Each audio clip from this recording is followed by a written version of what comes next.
This is The Scoop for Tuesday. I'm Josh Holton with the WMNF News headlines. Days after the mass shooting at Florida State University, legislators are entering a new week of the legislative session. WMNF's Chris Young reports House Democrats are raising red flags about gun legislation. Democratic representatives discussed various topics on a call Monday, including the shooting that killed two. House Minority Leader Fentress Driscoll claims that the Democratic Party has brought up gun control laws that don't get heard by the Republican supermajority. If we have the time to rename the Gulf of Mexico, we have the time to talk about one of the leading causes of deaths in our country. Last month, House Bill 759 passed in the House. It would repeal some gun control protections made after the mass shooting at Marjorie Stoneman Douglas High School in Parkland. It would reduce the minimum age to buy a firearm from 21 to 18. But Parkland Democratic Representative Christine Hunchofsky hopes that after the FSU shooting, legislators will reconsider. I understand the pain and the fact that lives are changed forever when experiencing death and a tragedy like a shooting. The Senate version of the bill has not entered committee. Chris Young, WMNF News. More than 750 Florida resident deaths have been linked this year to COVID-19, though the pace of deaths is significantly lower than the past 5 years, according to data posted on the Florida Department of Health website. The data showed 753 deaths, with Palm Beach County and Pinellas County each having 50, the most in the state.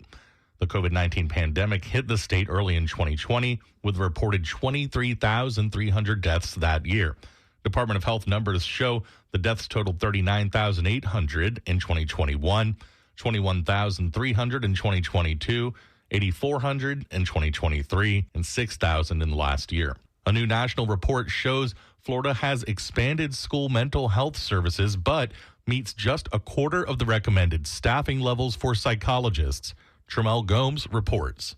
Florida schools still face critical mental health staffing shortages with less than 25% of needed psychologists in place, despite expanding telemental health programs. A new national school mental health report card from advocacy group Inseparable shows the state lags in early intervention and staffing ratios, even as state lawmakers work to address the issue. Democratic State Representative Christine Hunchofsky of Parkland helped pass a law requiring mental health coordinators in every district to address gaps in student care. It's really about a coordinated effort, making sure everybody's talking to each other so that we can do the best we can to make sure that our students get the services and the support they need, especially if they're struggling. Despite 90% of Florida voters supporting expanded school mental health services in recent polling, challenges persist. The report shows Florida has made progress in areas such as excused mental health absences and teacher training, but joins all other states in failing to meet all 13 recommended policy targets. The report highlights acute challenges for Florida's rural schools,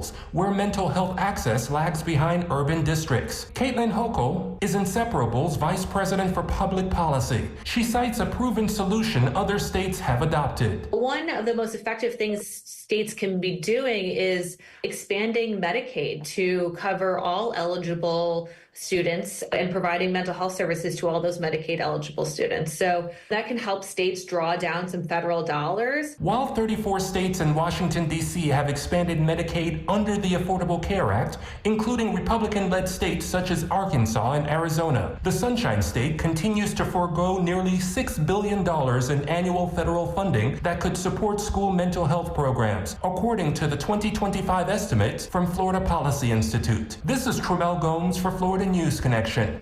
The Trump administration is proposing to remove habitat degradation as a form of harm to threatened endangered species. And the Swanee alligator snapping turtle could be especially affected.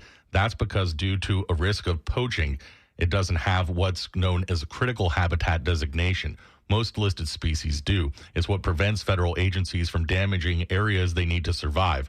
The turtle's vulnerability worries Elise Bennett, Florida and Caribbean director at the Center for Biological Diversity. It's, not only concerning that they didn't get this sort of blanket protection for their habitat, but now that we're going to see continuing weakening of the law when really they need the help of the law the most. About a third of listed species don't have designated critical habitats as of 2023. Cloudy skies today with highs in the upper 80s. Cloudy skies tonight with overnight lows in the upper 60s. Mainly sunny tomorrow with highs in the lower 90s. I'm Josh Holton with the WMNF News headlines.